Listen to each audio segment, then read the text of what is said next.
Hello guys and welcome back to my channel Demystify making things easier for you। तो आज मैं आपके लिए कुछ स्पेशल लेकर आई हूँ।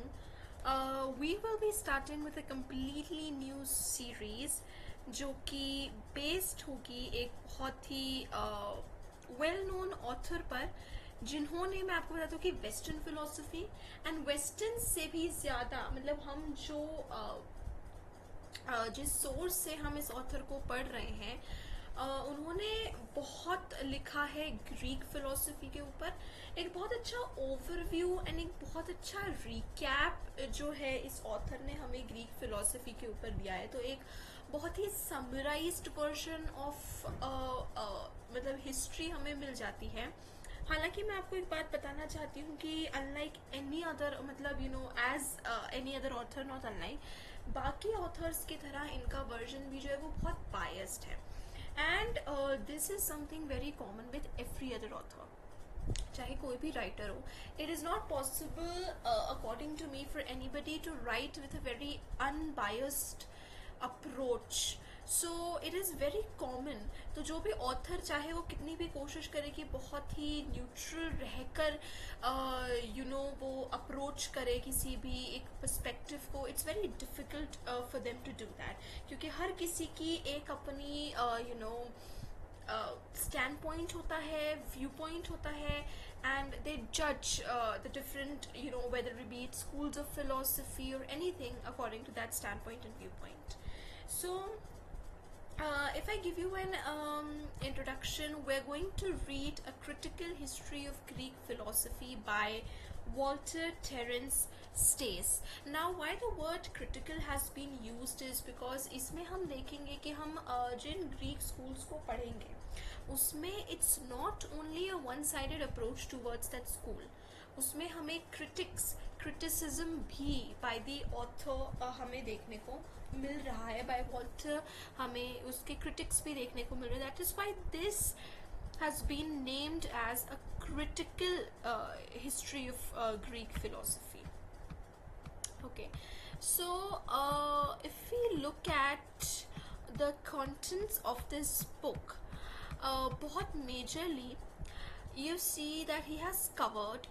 He starts with how did the Greek philosophy begin, the development, because it's been very famously said that it was Greece the first place where philosophy began and was recognized. So we'll be reading about the Ionics. Now why Ionics? Because they belong to that place.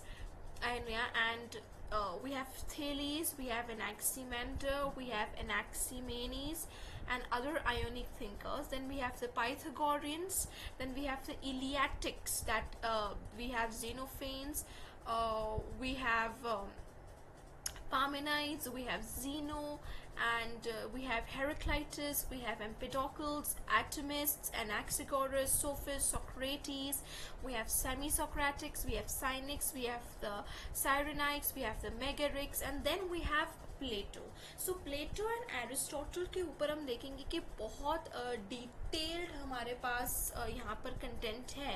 सो बाकी schools के बारे में we have the content, we have a very summarized version. Of course Plato के ऊपर भी जो कुछ हमें यहाँ पर मिला है, it can never be enough, there is so much to write about them, but again it's kind of a shortened version, but still as compared to the other schools, Plato has been highlighted here, and then Aristotle as well. उसके बाद हमारे पास थोड़ा सा post Aristotle schools भी है, Stoics है, we have the Epicureans, we have the Skeptics, and then we have the Platonism.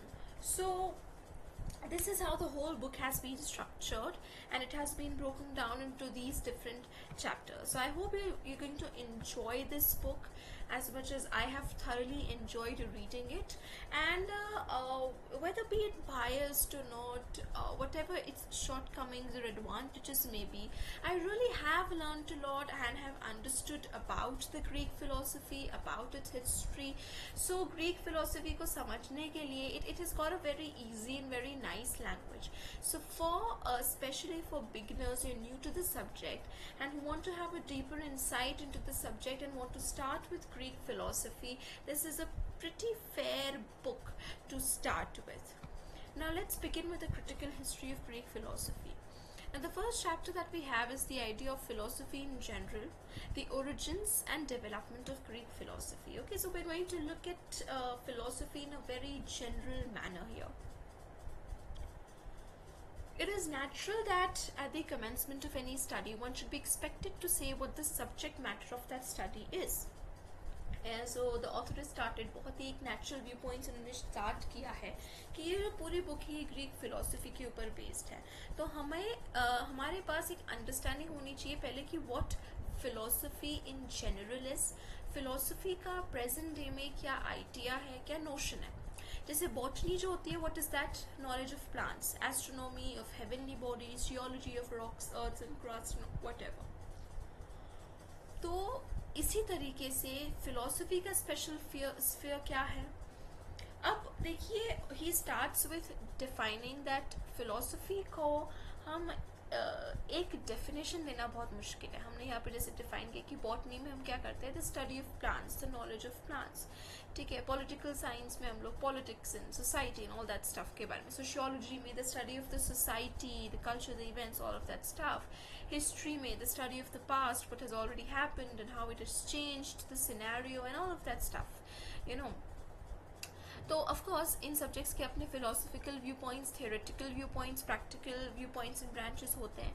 लेकिन बाकी subjects के comparison में philosophy को explain करना या define करना more specifically थोड़ा सा difficult हो जाता है. Now contents of philosophy has differed considerably in different periods of history. तो throughout history अगर हम देखेंगे, पिकअप करेंगे, तो philosophy में हम किन चीज़ों को encompass करते हैं, किन चीज़ों को पढ़ते हैं, किन चीज़ों पे हमारा focus होता है, वो जो है वो थ्रूआउट हिस्ट्री बहुत चेंज्ड रहा है, बहुत डिफरेंट रहा है, अलग अलग चीज़ें इसमें आई हैं. ओके, तो जनरल में फिलोसफी की in general the tendency has been to narrow the scope of the subject as knowledge advanced. तो सबसे जनरल व्यू पॉइंट हम देखिए, इसको सबसे नैरो अप्रोच अगर हम देखें तो फिलोसफी का लिटरल डेफिनेशन भी क्या है कि किसी भी स्पेसिफिक स्टडी एरिया में, किसी भी स्पेसिफिक एरिया में एडवांस्ड नॉलेज होना, डीपर अंडरस्टैंडिंग होना, डीपर नॉलेज होना उस सब्जेक्ट की has been taken as philosophy. तो प्लेटो के टाइम में फिजिक्स, एस्ट्रोनॉमी, ये सभी चीज़ें जो है वो फिलोसफी का पार्ट थी. And these are not different sciences, जैसे आज ये अलग अलग सब्जेक्ट्स बन चुके हैं, ऐसे नहीं था. This was all a part of philosophy. Philosophy के अंडर ही इनको पढ़ा जाता था. So this was of course a very difficult task, क्योंकि हम लोगों को आज हम देख रहे हैं कि आज हर सब्जेक्ट का स्पेशलाइजेशन करने के बाद हम उनको फर्दर ब्रेक डाउन कर सकते हैं. We have biology as a subject, हम बायोलॉजी को भी microbiology and so many different उसमें स्प्रेड आउट कर सकते हैं. Same with chemistry, same with physics. So आज के समय में जब हमने इन सब्जेक्ट्स को ब्रेक डाउन किया है, तब जब हम इनका और फर्दर ब्रेक डाउन कर सकते हैं वो पॉसिबल है. तो सोचिए कि पूरी तरीके से फिजिक्स को फिलोसफी के अंडर पढ़ना was very difficult. What chiefly militates against the effort to frame a definition that the precise content of philosophy is differently viewed throughout different schools. तो फिलोसफी का जो कंटेंट है, अलग अलग स्कूल्स में, अलग अलग टाइम पीरियड्स में, अलग अलग फिलोसफर्स ने फिलोसफी में क्या कंटेंट आना चाहिए, उसे बहुत अलग तरीकों से व्यू किया है. इस वजह से फिलोसफी की एक डेफिनेशन बनना बहुत ही मुश्किल काम रहा है. Thus, the definition of philosophy which a follower of Herbert Spencer might frame would be acceptable to a Hegelian, and what the Hegelian definition would be rejected by the Spencerian. तो अलग अलग philosophers के according, अलग अलग schools के according philosophy का क्या content रहा है, फिलोसफी में क्या पढ़ा जाता था, वो बहुत कुछ डिफरेंट रहा है. तो इसलिए पॉसिबल है कि मान लीजिए a follower of Plato जिस फिलोसफी की डेफिनेशन के ऊपर अग्री करेगा, एक एपिक्यूरियन उस फिलोसफी की इस डेफिनेशन के ऊपर अग्री ना करे. If we were to include in our definition some such phrase as the knowledge of the absolute, while this might suit some philosophers, others would deny it. तो अगर हम मान लें कि absolute की knowledge होना, God की knowledge होना, divine की knowledge होना इस philosophy, कुछ agree करेंगे, कुछ इसको completely disagree करेंगे.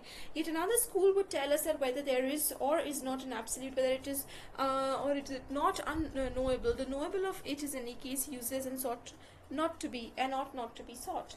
तो कुछ कहेंगे कि ठीक है एब्सोल्यूट होगा नहीं होगा, वो नोएबल होगा नहीं होगा, लेकिन वो हमारे लिए कम्प्लीटली यूजलेस है, उसके बारे में जानना पढ़ना हमारे लिए यूजलेस है. So it should not be the study matter of our subject, हमें उसके बारे में नहीं पढ़ना चाहिए. तो फिलोसफी की कोई भी एक अप्रोप्रिएट डेफिनेशन इस कारण से नहीं बन पाई है, बनना बहुत ही मुश्किल रहा है. In a word, the proper place given to a definition is not at the beginning of the study of philosophy, but at the end of it. So how does Walter begins इसकी philosophy की definition देने के लिए proper हमारा तरीका क्या होगा कि हम शुरू करते वक्त नहीं, सब कुछ पढ़कर एक concise हर उसका view, एक concise idea हर उसके school and philosopher का लेने के बाद अगर हम philosophy की एक definition तक पहुँचे,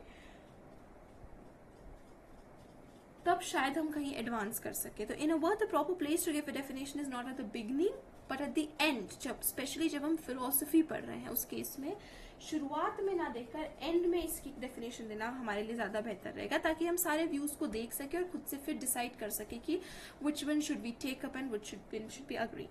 I shall make no attempt therefore to place before you a precise definition, but perhaps the same purpose will be served if I pick out some of the leading traits of philosophy which serve to distinguish it from other branches of knowledge and illustrate them by enumerating, but without any attempt at completeness, some of the chief problems which philosophers have attempted to solve.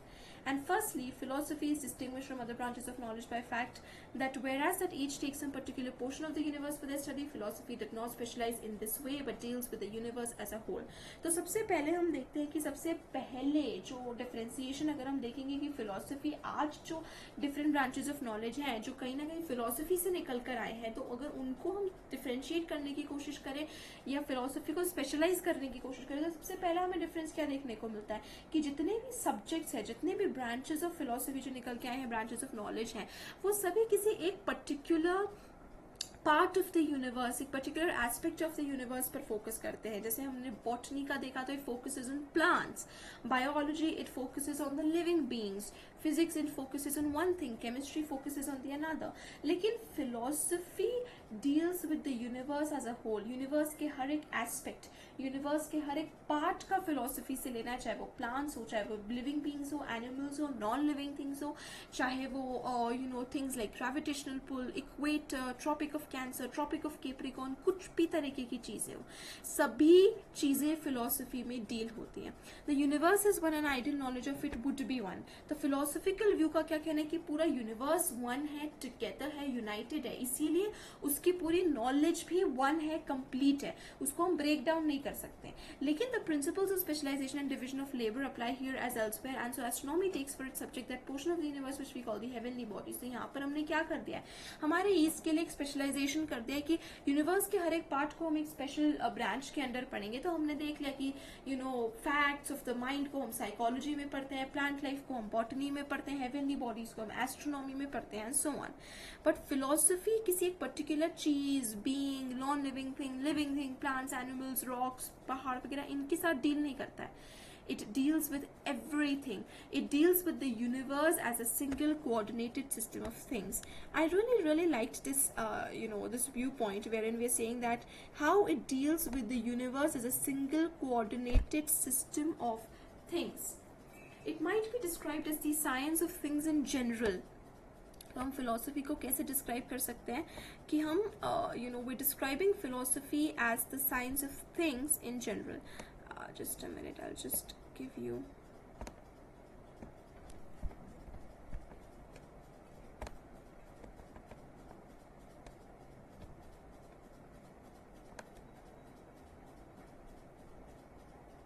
The world in its most universal aspects is its subject.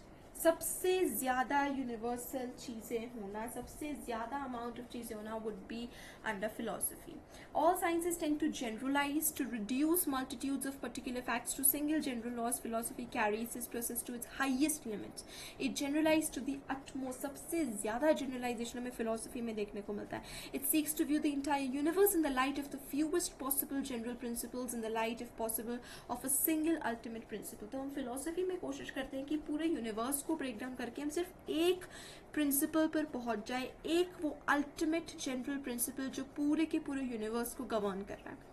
It is a consequence of this that the special sciences take their subject matter and much of their contents for granted, whereas philosophy seeks to trace everything back to its ultimate grounds. इस वजह से क्या होता है कि बहुत सारे subjects, बहुत सारे जो स्पेशलाइजेशन है, ब्रांचेस ऑफ नॉलेज है, वो बहुत चीज़ों को फॉर ग्रांटेड ले लेते हैं, फिर अजम्पशन ले लेते हैं, बहुत चीज़ों को अज्यूम कर लेते हैं, लेकिन not in philosophy. If we talk about let's say mathematics, so mathematics में क्या हो रहा है? We have started with the very assumption of numbers. Numbers as a quantity do not exist in nature. हमें naturally available नहीं है. This is something that is man-made.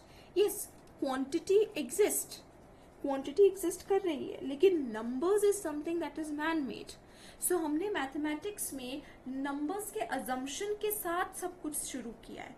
So similarly in the sciences, in physics, let's say we have started with the assumption that there is something as the gravitational law, something as the gravitational pull.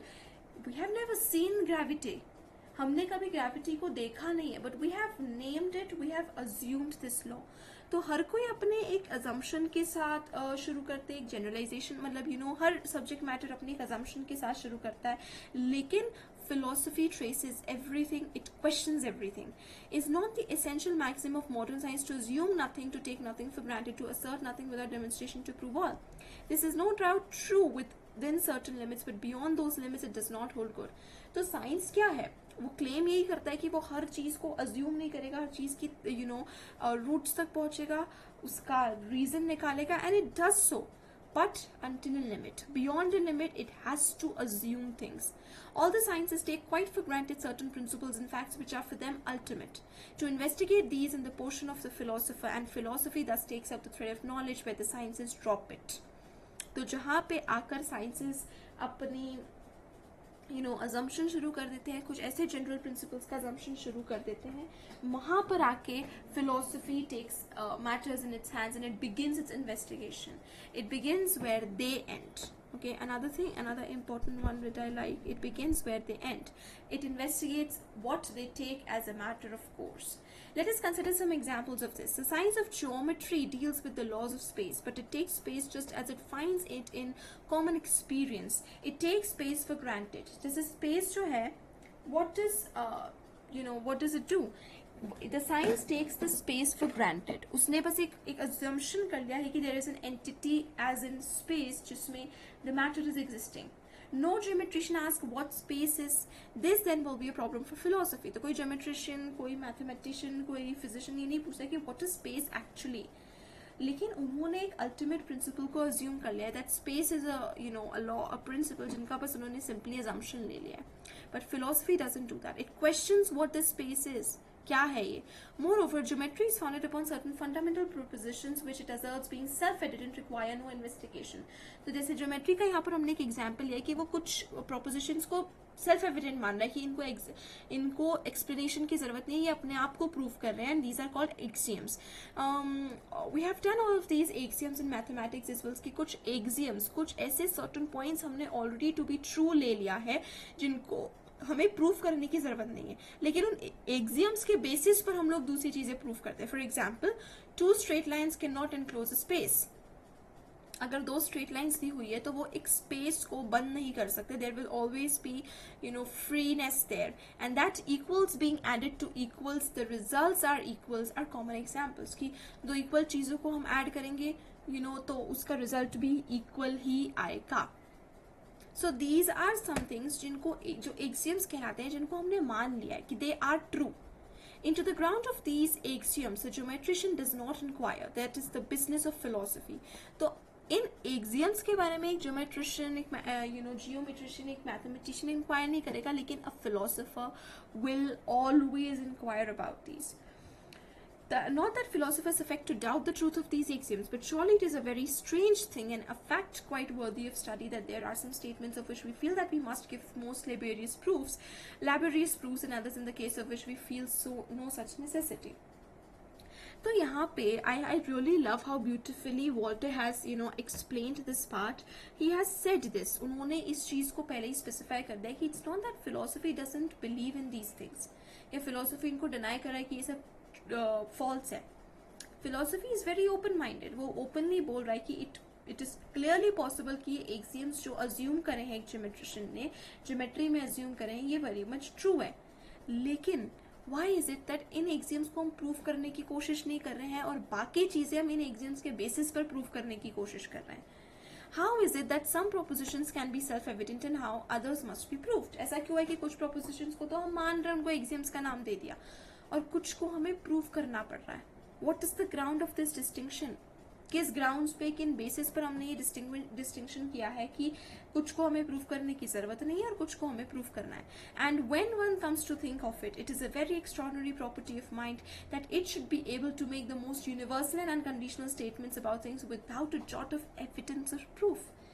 So this is what the root of philosophy is. I really love how Walter ने बहुत beautifully philosophy की इसको explain किया and justify किया है, because there are so many times that philosophy is targeted with accusations like क्या है, you don't believe in numbers, numbers में believe नहीं करेंगे तो the universe would not work, हमारे इतने laws, principles, all of that stuff. Watts has very clearly explained that it's not about believing in them, it's not about the truth or falsity of these things. लेकिन क्यों ऐसा है? The reason why, what is the reason behind कि हमने इनको ऐसे ही मान लिया है, assume कर लिया, और बाकियों को हमें इतना प्रूव करने की कोशिश पड़ रही है?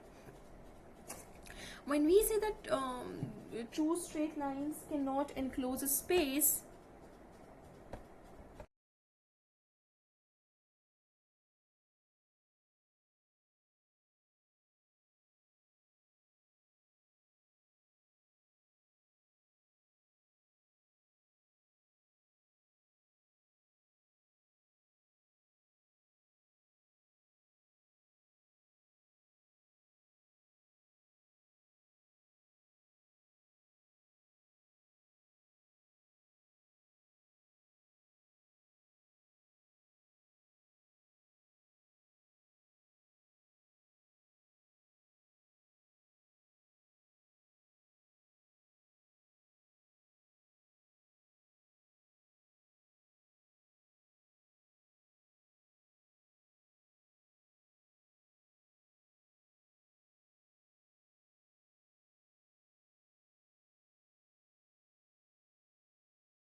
सो वो नहीं बोल रहा है कि ये सच है या झूठ है, आप जो बोल रहे हो वो गलत है.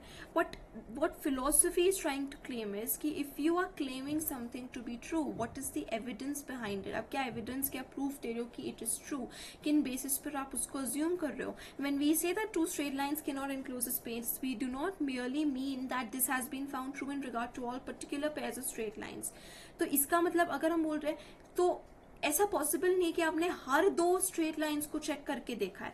ऐसा कभी पॉसिबल ही नहीं है कि you know, we mean that a million years ago two straight lines did not enclose a space, and that it will be the same a million years hence, and that it is just true on those stars, if there are any, which are invisible even to the greatest telescopes, but you have no experience of what will happen a million years hence, or of what can take place among those remote stars. तो what philosophy is saying कि आप हर एक case को उठा के नहीं देख सकते हो. आप इट इज नॉट पॉसिबल. ठीक है, आज से मिलियन ईयर्स पहले होता होगा कि दो स्ट्रेट लाइंस एक स्पेस को नहीं बन रखती होगी, अभी ऐसा होता होगा, आज से 1000 साल बाद भी ऐसा होगा, लेकिन उसके हजार साल बाद क्या यही कंडीशन, यही सिचुएशन रहेगी? And yet to be asserted with absolute confidence that our axiom is and must be equally true everywhere and at all times. Moreover, we do not found this on probabilities gathered from experience. तो ये जो है, this is not something based on experience. It is not possible किसी के लिए भी कि हर दो स्ट्रेट लाइन को मिला के देखना और ये चेक करना कि वो किसी स्पेस को इंक्लूज कर रहा है या नहीं कर रहा है, या इट इज नॉट पॉसिबल कि हर दो इक्वल को वो ऐड करके देखे कि इक्वल निकल कर आ रहा है कि नहीं आ रहा है. तो ये it is not something based on experience, क्योंकि पॉसिबल नहीं कि हम एक हर एक केस को ट्रायल एंड एरर करके देख सकें. Geometricians do not consider these questions. They take the facts for granted. To solve these problems is for philosophy. The geometricians, physicians, biologists, all these people, ये कुछ ऐसे फैक्ट्स को for granted ले लेते हैं, फिर अजम्पशन ले लेते हैं, लेकिन इनके रूट तक पहुंचना is the problem of philosophy, is the task of philosophy. Again the physical sciences take the existence of matter for granted, जैसे कि यहाँ पर अनदर एग्जाम्पल दिया कि मैटर को फॉर ग्रांटेड ले लिया है, लेकिन फिलोसफी आस्क कि मैटर क्या है. At first sight it might appear that this question is one for the physicist and not the philosopher. For the problem the constitution of matter is a well known physical problem, but a little consideration will show that this is quite a different question from the one a philosopher propounds.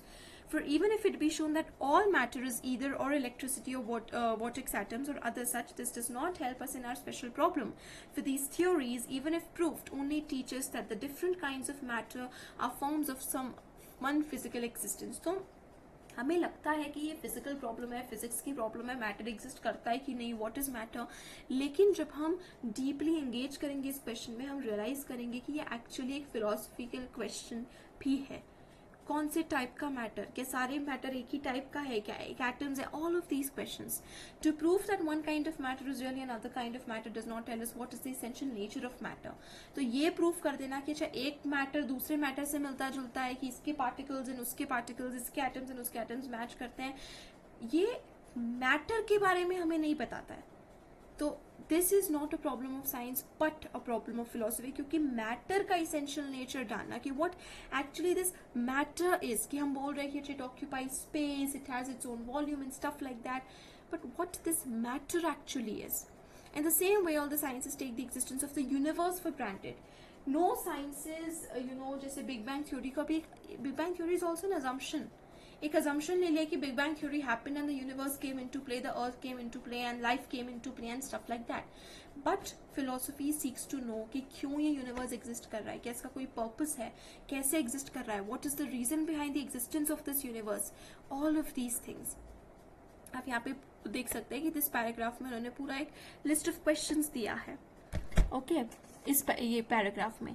Moreover, every science except the purely mathematical sciences assume the truth of the law of causation. Every student of logic knows that this is the ultimate canon of the sciences, the foundation of them all. If we did not believe in the truth of the law of causation, namely that everything which has a beginning has a cause, and that in the same circumstances the same things invariably happen, all the sciences would once crumble to dust.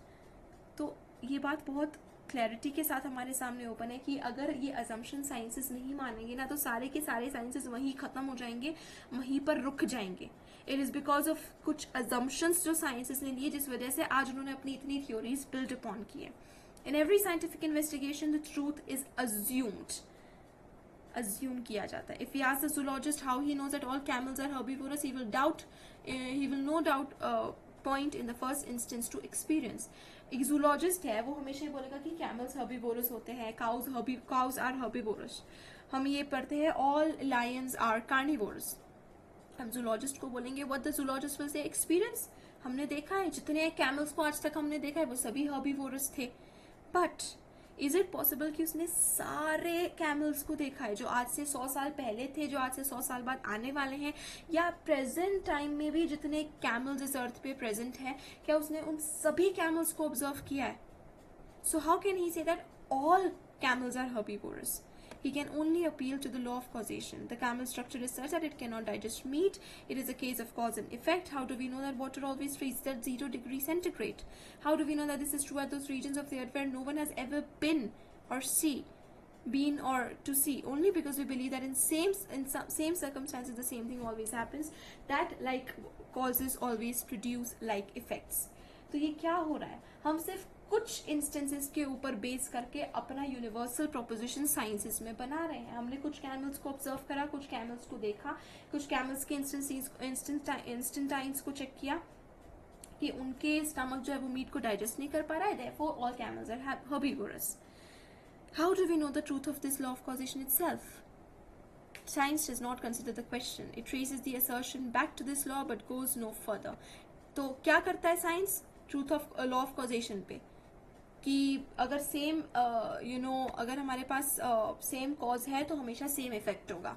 Law of causation कि हमारे पास ये चीज़ें हैं, water है, ये इसकी ये properties है, H2O है, तो वो हमेशा 0 डिग्री सेंटीग्रेड पर ही फ्रीज होगा. ये कॉजेज है तो इफेक्ट यही होगा. लेकिन फिलोसफी में एक क्वेश्चन किया जाता है कि ये जो लॉ ऑफ कॉजेशन है, साइंस ने तो अज्यूम कर लिया इस लॉ ऑफ कॉजेशन को लेकिन फिलोसफी क्वेश्चन करे कि ये लॉ ऑफ कॉजेशन कितना सच है. Its fundamental kernel it takes for granted. The grounds of causation, why it is true, and how we know it is true are therefore philosophical questions.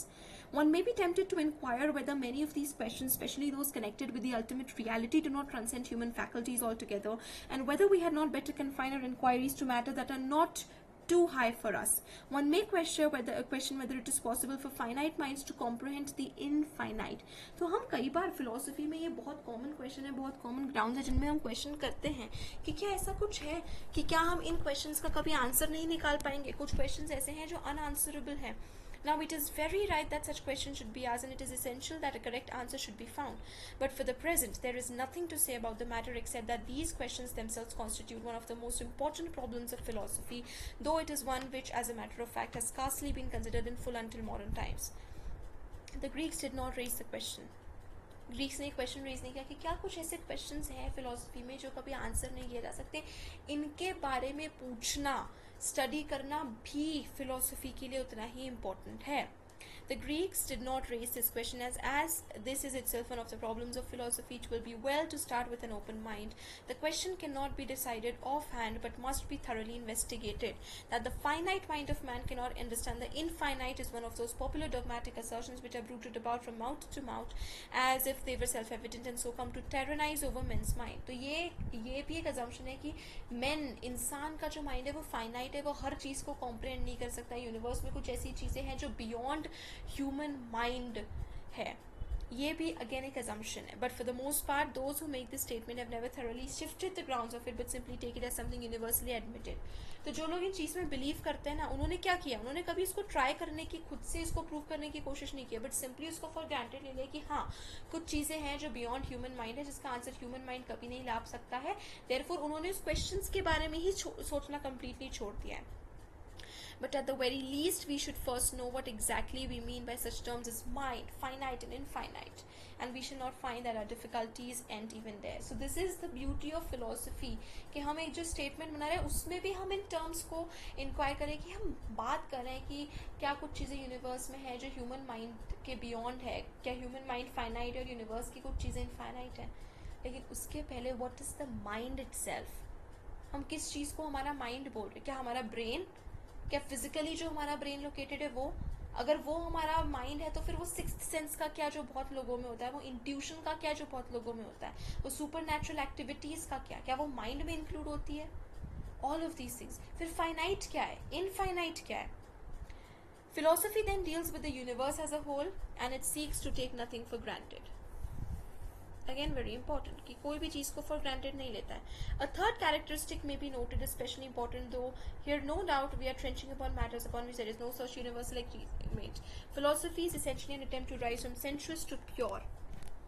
Philosophy is essentially an attempt to rise from sensuous to pure, that is, non-sensuous thought. This requires some explanation. We are conscious, so to speak, of two different worlds, the external physical world and the internal mental world. अब philosophy क्या है? From sensuous to pure, that is non-sensuous thought. जो चीज़ sensuous है, senses के ऊपर based है, impure है, उसको हम shift कर रहे हैं to something non-sensuous. We are conscious, so to speak, of two different worlds. अब दो चीज़ें हम यहाँ पर इसको explain करते हैं कि हम sensuous non-sensuous से क्या बात कर रहे हैं, क्या मतलब है हमारा. दो worlds है, एक है external physical world और एक है हमारा internal mental world. If we look outwards, we are aware of the former. If we turn our gaze inwards, we become aware of the latter. बाहर की तरफ देखते हैं, हमारे बाहर जो कुछ है वो हमारा external physical world है. हमारी आंखों के सामने जितनी चीज़ें पड़ी हैं जो matter है, you know, the table, chair, fan, lights, bed, sofa, TV, the newspaper, the water bottle, all of these things. ये सारी चीज़ें क्या है? All of these things belong to the external physical world. And एक है हमारा internal world, हमारा mental world, हमारे सेंसेस, हमारे organs, all of these things. It may appear incorrect to say that the external world is purely physical, for it includes other minds. हम ये नहीं बोल सकते कि जो एक्सटर्नल वर्ल्ड है वो प्योरली फिजिकल है, क्योंकि उसमें बाकी लोगों के, बाकी लिविंग बीइंग्स के माइंड्स हैं. तो हमारा एक्सटर्नल वर्ल्ड प्योरली फिजिकल नहीं है. It also has its internal things, its mental things, its non-physical things. I am aware of your mind, and that is to me part of the world which is external to me. But I'm not now speaking of what we know by inference, but only of what we directly perceive. I cannot directly perceive your mind, but only your physical body. तो हम directly किसी का mind perceive नहीं कर सकते. हम directly किसी का ब्रेन, किसी का माइंड, किसी की अंडरस्टैंडिंग, किसी के थिंकिंग, थॉट्स, व्यूज, ये सब आइडियाज, ये सब चीज़ें हम डायरेक्टली परसीव नहीं कर रहे हैं. हम सिर्फ उसकी फिजिकल बॉडी को डायरेक्ट परसीव कर रहे हैं. In the last resort, it will be found that I am aware of the existence of your mind only by inference from perceived physical facts such as the movement of your body and sounds that issue from your lips. तो हमें सामने वाले इंसान के mind के बारे में कैसे पता चल रहा है? उसकी कुछ एक्टिविटीज की वजह से. उसने अपना हाथ हिलाया, उसने कुछ बोला, कुछ साउंड निकाला, उससे हमें पता चल रहा है कि एक इंटरनल उस फिजिकल ऑब्जेक्ट के पास भी अपना माइंड है. हम देख रहे हैं कि हम एक टेबल को कुछ भी बोल रहे, टेबल हमें रिस्पॉन्ड नहीं कर रहा है. हमने उससे क्या जजमेंट निकाला? That the table is a purely external, purely physical thing जिसका खुद का अपना एक माइंड नहीं है. लेकिन एक ह्यूमन बीइंग, जब हमने इस ह्यूमन बीइंग को कुछ बोला तो उस ह्यूमन बीइंग ने हमें कुछ बोलकर रिस्पॉन्ड किया. उस ह्यूमन बीइंग ने खुद से अपना एक मूवमेंट करा. दैट मीन्स कि उस ह्यूमन बीइंग के पास अपना खुद का एक माइंड है. There is then a physical world external to us and an internal mental world. तो एक फिजिकल वर्ल्ड है जो, मतलब एक एक्सटर्नल वर्ल्ड है जो फिजिकल भी है, और एक एक्सटर्नल में भी एक इंटरनल मेंटल वर्ल्ड दूसरे का है, और हमारा खुद का एक इंटरनल मेंटल वर्ल्ड है. Which of these will naturally be regarded as the most real? Men will regard as the most real that which is the most familiar, that which they came first into contact with and have most experience of. तो हम सबसे ज़्यादा real, सबसे ज़्यादा natural किसको मानेंगे? वो जिसके साथ सबसे ज़्यादा मेन कॉन्टैक्ट में आया है, सबसे ज़्यादा उसको समझ पाया है, देख पाया है, और वो है हमारा एक्सटर्नल मटेरियल वर्ल्ड. सबसे ज़्यादा हमारे लिए श्योरिटी के साथ जो है, मतलब मैन के लिए वो क्या रहा है हमेशा? हमारा एक्सटर्नल मटेरियल वर्ल्ड. हमेशा जो देखा हमने उसको सीधा सीधा मान लिया.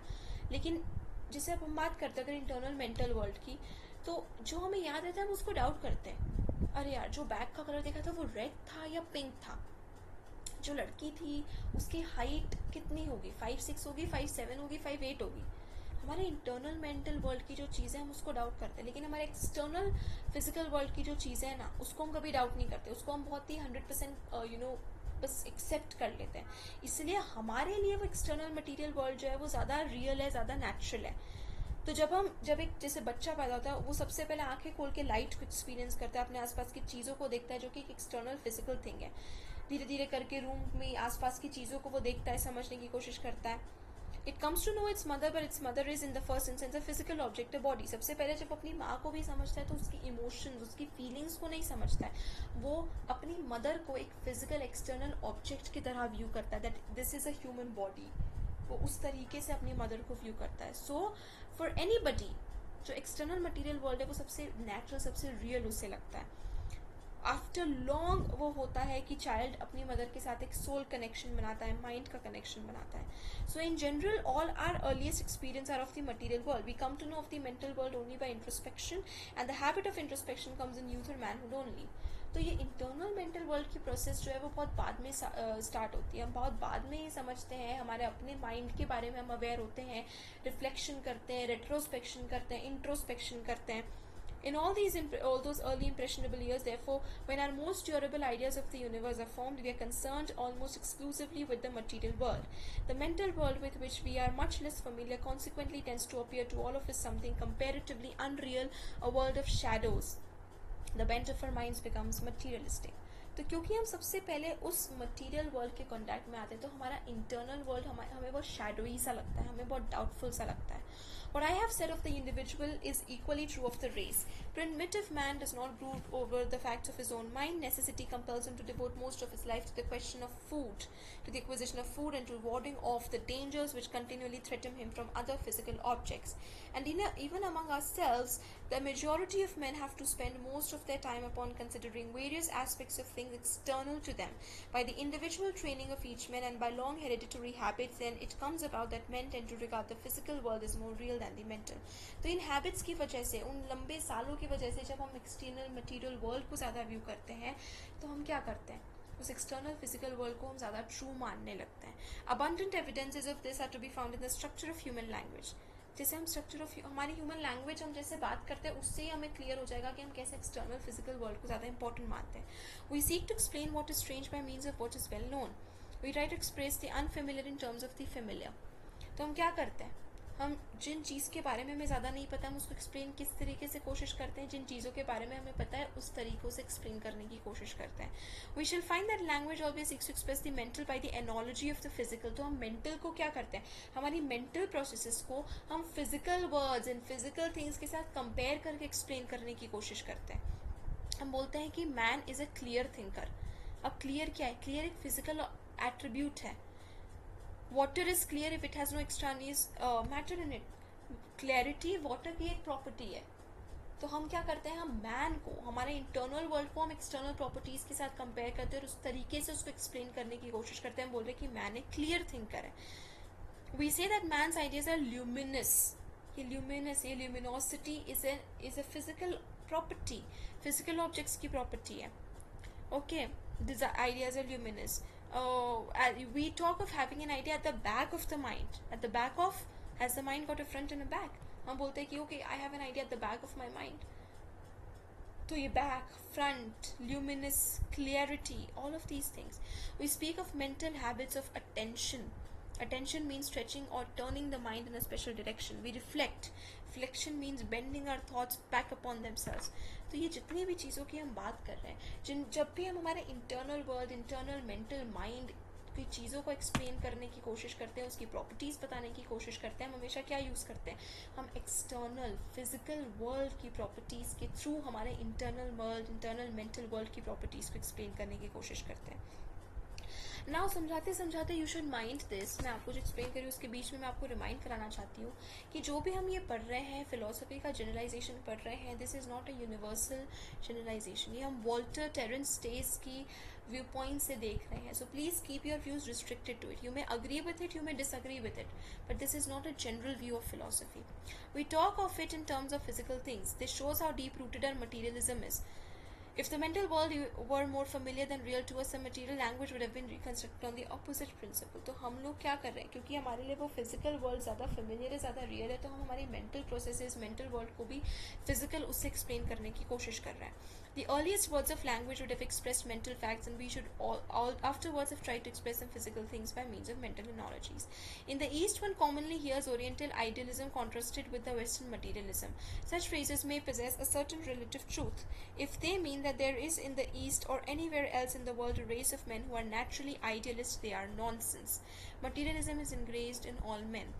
यहाँ पर हम देख रहे हैं कि वो ओरिएंटलिज्म की तरफ, ईस्ट का जो फिलॉसफी है उसकी तरफ एक क्रिटिसिज्म बाहर निकल कर आ रहा है कि ओरिएंटलिस्ट या ईस्ट जो ईस्टर्नर्स हैं उनका हमेशा कहना होता है कि western thought, western philosophy is very materialistic. So here Stace is saying कि ऐसा कुछ नहीं है. अगर हम देखें, डीप रूट करके देखें, अगर हम डीपर अंडरस्टैंडिंग करने की कोशिश करें तो every man is materialistic. Hence when we try to think of objects which are commonly regarded as non material such as God और the soul, it requires continual effort, tremendous struggle to avoid picturing them as material things. तो जब हम God की, हम soul की बात करते हैं, माइंड की बात करें, तो बहुत मुश्किल आती है हमें कि हम उनको मटीरियलिस्टिक व्यू पॉइंट से ना देखें. We see them for what they are. It goes utterly against the grain. Perhaps hundreds of thousands of years of hereditary materialism are against us. The popular idea of ghosts will illustrate this. Those who believe in ghosts are supposed to regard them as some sort of disembodied souls. जैसे इन ghost की जब बात करते हैं हम क्या करते हैं, ghost क्या है, कुछ परेशान सी आत्माएं हैं जिनको अपना रिवेंज नहीं मिला, जिनका पर्पस पूरा नहीं हुआ, and so that. The pictures of ghosts in magazines show them as composed of matter.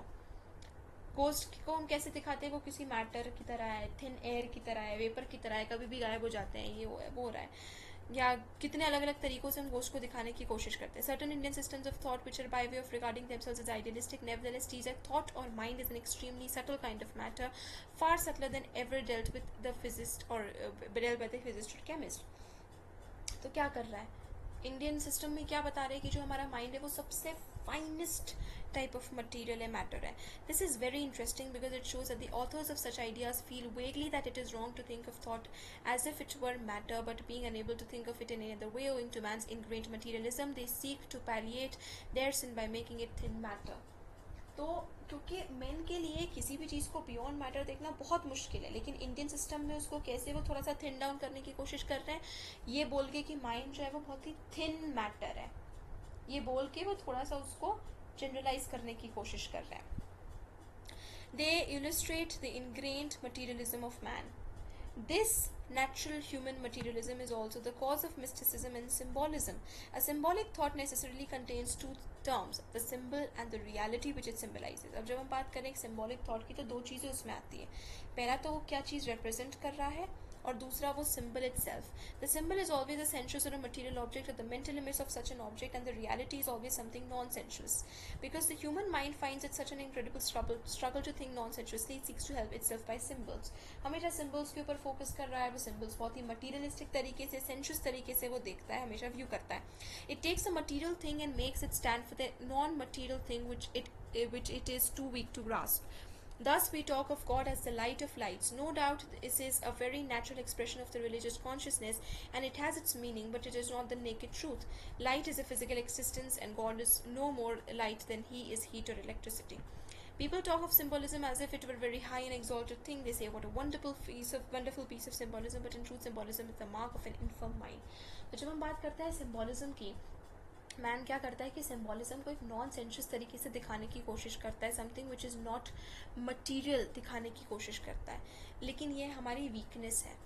It is the measure of our weakness and not of our strength. Its root is in materialism and is produced, propagated by those who are unable to rise above a materialistic level. Now, philosophy is essentially the attempt to get beyond this sort of symbolic and mystical thinking, to get at the naked truth, to grasp what lies behind the symbol as it is in itself. These inferior modes of thought are a help to those who are themselves below their level, but are a hindrance to those who seek to reach the highest level of truth. It is often said that philosophy is a very difficult and abstruse subject. Its difficulty lies almost wholly in the struggle to think non-sensually. तो क्यों difficult बोला जाता है philosophy को?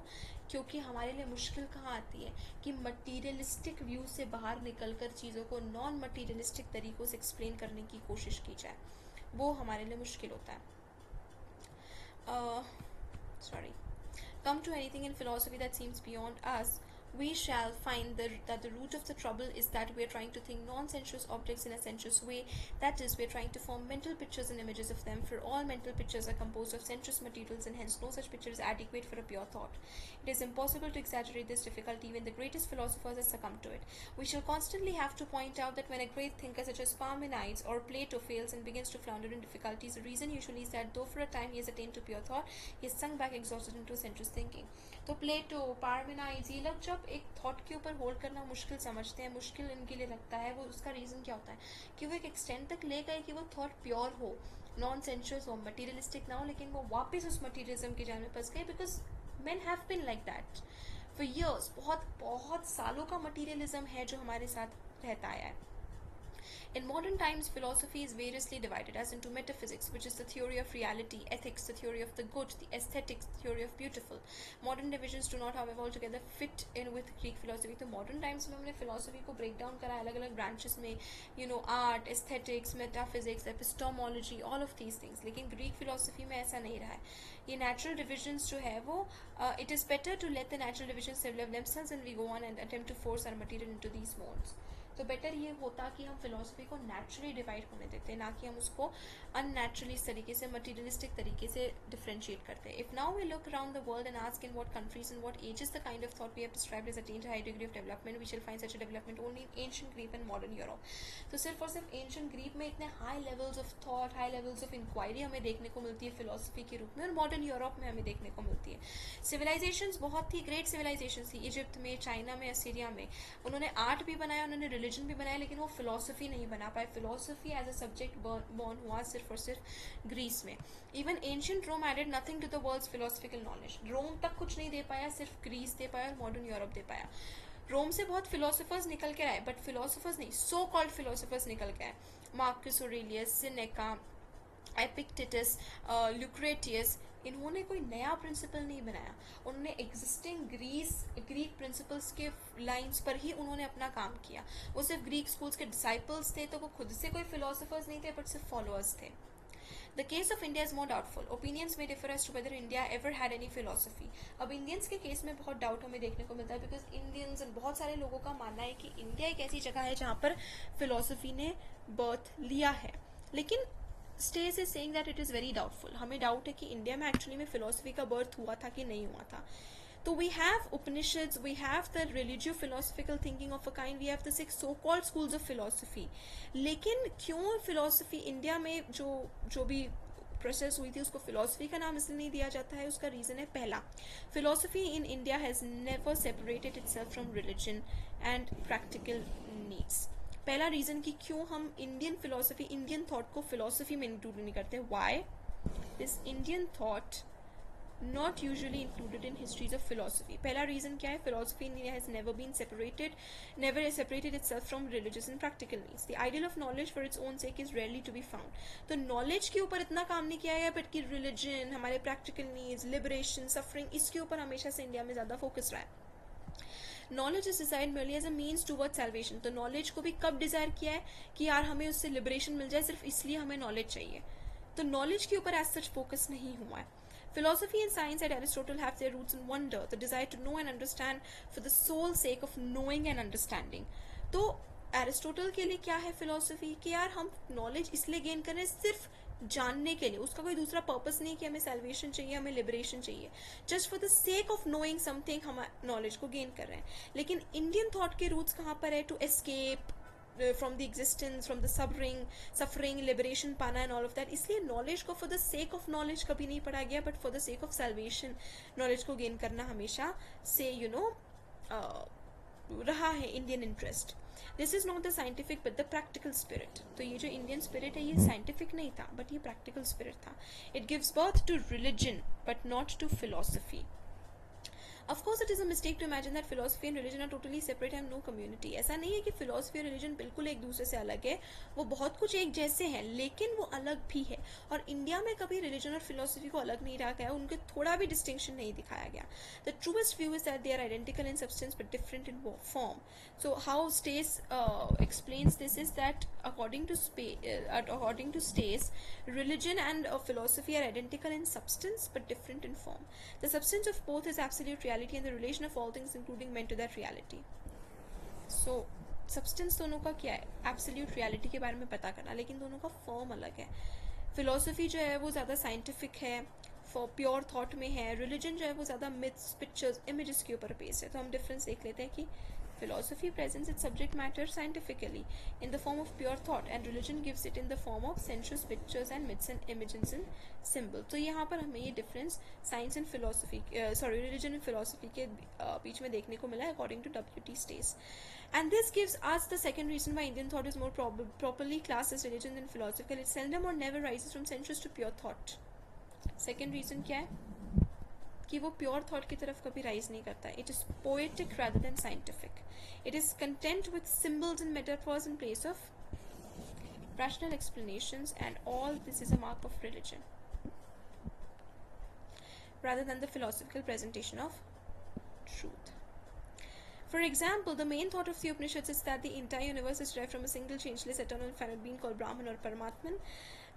When we come to the crucial question of the universe arises out of the being, we find such passages as the colors in the flame or the red or iron proceed therefore a thousandfold to all of the and all of these things. तो हम देख रहे हैं कि किस तरीके से poetic touch है उपनिषद्स में भी, इस वजह से religious है Indian thought and not philosophical. Or again, as the web issues from the spider, as little sparks proceeds and all of that stuff. तो ये देख रहे हैं कि किस तरीके से जब यूनिवर्स के स्टार्ट की बात की जा रही है तो उपनिषद्स कितने पोएटिक तरीके से उसको बता रहा है. There are thousands of such passages in the Upanishads, but obviously these neither explain nor attempt to explain anything.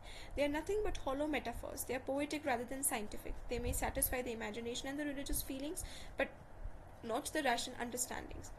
Or when again Krishna in the Bhagavad Gita describes himself as the moon among the lunar mansions, the sun among the stars, Meru among the high peaked mountains, all of these हम देख रहे हैं कि कितने poetic तरीके से उसने being को, सेल्फ को एक्सप्लेन किया है कि पहाड़ों में सबसे ऊंचा सूरज, चंदा and all of that stuff. The moon, the sun, the Meru are physical sense objects. ये सारे physical objects हैं, ये नॉन सेंशुअस ऑब्जेक्ट्स नहीं, ये सेंशुअस ऑब्जेक्ट्स है, सेंस के ऊपर बेस्ड, एक्सपीरियंस के ऊपर बेस्ड है. सन को, मून को हम फील नहीं कर पाएंगे अगर हमारे पास सेंसेस नहीं होंगे, तो ये एक्सटर्नल वर्ल्ड का पार्ट है. तो हम फिर इंडियन थॉट में हमेशा से कैसे सेंशुअस के ऊपर ज़्यादा फोकस किया गया है रादर देन नॉन सेंशुअस, जो कि स्टेस का claim है. And this is totally sensuous thinking, whereas the aim of philosophy is to rise to pure thought. In such passages, we are still on the level of symbolism, and philosophy only begins when symbolism has been surpassed. No doubt it is possible to take the line that man's thought is not capable of grasping the infinite as it is in itself and can only fall back upon symbols, but that is another question, and that at any rate, whether it is or it is not possible to rise from sensuous to Pure thought, philosophy essentially attempted to do so. Lastly, क्यों Indian thought को philosophy से exclude किया जाता है? What ever its character lies outside the main stream of human development. 3 reasons हमने यहाँ पर देखे. It has been cut off by geographical and other barriers. Consequently, whatever its value in itself, it has exerted little influence upon philosophy in general. The claim is sometimes put forward by Orientals themselves that Greek philosophy came from India, and if it were true, it would greatly affect the statement made in the last paragraph. But it is not true. It used to be believed that Greek philosophy come from the East, but this meant Egypt. And even in this theory is now abandoned. तो Greek philosophy या Greeks का मानना है कि philosophy जो है वो east से है, लेकिन ईस्ट से उनका मतलब इंडिया नहीं था, ईस्ट से उनका मतलब था Egypt, as claimed by Walter. But Greece did not owe its philosophy to that source. लेकिन ये भी गलत है अकॉर्डिंग टू वॉल्टर कि ग्रीस की philosophy is its original. Not even the Egyptians have been credited with the source of this. The view that it was propagated by Alexandrian priests and others whose sole motive was that to represent the triumphs of Greek philosophy was borrowed from Egypt, flattered their national vanity. It was a great thing. Wherever they found anything good to say, this must have come from us. A precisely similar motive lies behind the Oriental claim that Greek philosophy came from India. There is not a scrap of evidence for it. It is entirely upon the ये सब चीज़ें. तो इसका कोई evidence नहीं है कि जो इंडियंस या ओरिएंटल्स का क्लेम है कि ग्रीक फिलोसफी जो है वो इंडिया से बोरो करी गई है. This is just a mythical fact. इसमें कोई ट्रूथ नहीं है according to Walter. The whole character of Greek philosophy is European and unoriental. Greek philosophy का पूरा के पूरा कैरेक्टर अनओरिएंटल है, यूरोपियन है to its backbone. The doctrine of reincarnation is usually appealed to. This characteristically Indian doctrine was held by the Pythagoreans. तो ये जो reincarnation की बात है जो इंडियन फिलोसफी में बहुत हमें देखने को मिलता है कि एवटार्स रीइंकार्नेट होकर आए हैं विष्णु के एंड कृष्णा के and all of that stuff. So this is again something that the Pythagoreans have held for a long time. Okay, and then it pass from the Pythagoreans to Plato. तो ये Indian thought नहीं है, Indian characteristic नहीं है, but एक Pythagorean characteristic है जो फिर प्लेटो को पास किया गया. The Pythagoreans got it from the Orphic sect to whom quite possibly it came indirectly from India, although even this is by no means certain. तो यहाँ पर बताया गया है, एक्सप्लेन किया गया है, वो उस व्यू पॉइंट को यहाँ पर डिफेंड किया गया है कि ग्रीक फिलोसफी कहते हैं इंडिया से इंस्पायर्ड है, but that is also not true. यहाँ पर उसी को निगेट करने की कोशिश की जा रही है. रीजन दिया जा रहा है कि कैसे वो हर एक पॉइंट को निगेट करें. कि कहते हैं कि रीइंकार्नेशन है, तो रीइंकार्नेशन भी वो और फिक्स सेक्ट से मिला है, इंडियन नहीं है, all of that stuff. Reincarnation is of little importance in Greek philosophy. Even in Plato who makes much of it is quite essential to the fundamental ideas of his philosophy and is only artificially connected with them. And the influence of doctrine was. तो ये reincarnation जो अगर मान लो और fix sect से मिला है और फिक्स सेक्ट ने कहीं इनडायरेक्टली भी इंडिया से अगर लिया हो, तो ये रीइंकार्नेशन का ज़्यादा ग्रीक फिलोसफी के ऊपर असर नहीं पड़ा है, ज़्यादा इंपॉर्टेंट नहीं रहा है. ग्रीक फिलोसफी की ओरिजिन इंडिया में नहीं, इजिप्ट में नहीं, लेकिन ग्रीस में ही है. ग्रीक्स खुद ही रिस्पॉन्सिबल थे फिलोसफी के जन्म के लिए. It is not as if history traces back their thought only to a point which it already had left and cannot explain its beginning. We know its history from time as to speak when it was in the cradle. तो हमें बिल्कुल cradle से हमें पता चला. cradle मतलब कि बिल्कुल स्टार्ट से हमें पता है कि फिलोसफी ग्रीस में ही बॉर्न हुई है. In the next 2 chapters we shall see that the first Greek attempts at philosophizing were so much the beginnings of a beginner, were so very crude and unformed that it is mere perversity to suppose that they could not make these simple efforts for themselves. From these crude beginnings we can trace the whole development in detail. तो Greek philosophy जो है वो 6th century में शुरू हुई है, before Christ, BC, 6th century BC. Begins from men for the first time attempted to give a scientific reply to the question what is the explanation of the world. इस question का जब scientific explanation देने की कोशिश की गई है bye थेलीस, bye एनाक्सिमेंडर, bye एनाक्सिमीन्स, तब जाकर फिलोसफी का बर्थ हुआ है ग्रीस से. इसके पहले हमारे पास माइथोलॉजीज थी, कॉस्मोजनीज थी, थियोलॉजीज थी, पोएट्स, ये सब चीज़ें थी, लेकिन फिलोसफी नहीं थी. इस क्वेश्चन का एक साइंटिफिक एक्सप्लेनेशन नहीं था. इस क्वेश्चन का माइथोलॉजिकल एक्सप्लेनेशन था, थियोलॉजिकल एक्सप्लेनेशन था, लेकिन साइंटिफिक क्वेश्चन इसका नहीं था. they contain no attempt at a naturalistic explanation of things. Mythological, अरे वो कोई गॉड था, उसने बना दिया, उसने वर्ल्ड को लेकर आया, यूनिवर्स को लेकर, and all that. They belong to the spheres of poetry and religion, not to philosophy. Important. तो उनका कहना है कि ग्रीस में भी ये पहले से था, लेकिन साइंटिफिक तरीके से इस क्वेश्चन को व्यू नहीं किया जा सकता था. It must not be suppose when we speak of the philosophy of Greece that we refer only to the mainland of what is called Greece.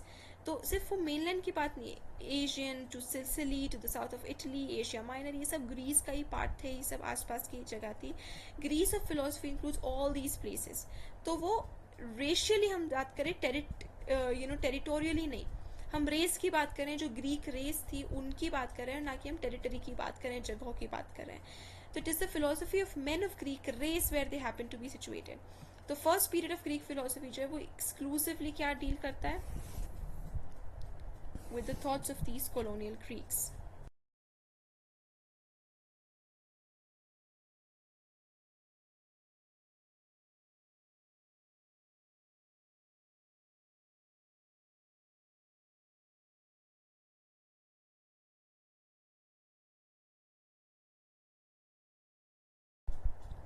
It was not till just before the time set of Socrates that philosophy was transplanted to the mainland.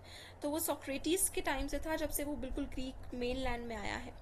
Greek philosophy falls naturally into three periods. हम three periods देखते हैं. First may be described as pre-Socratic, though it does not include the sophists who were both contemporaries and the predecessors of Socrates. This period is the rise of Greek philosophy. ये है जो period है rise of Greek philosophy है.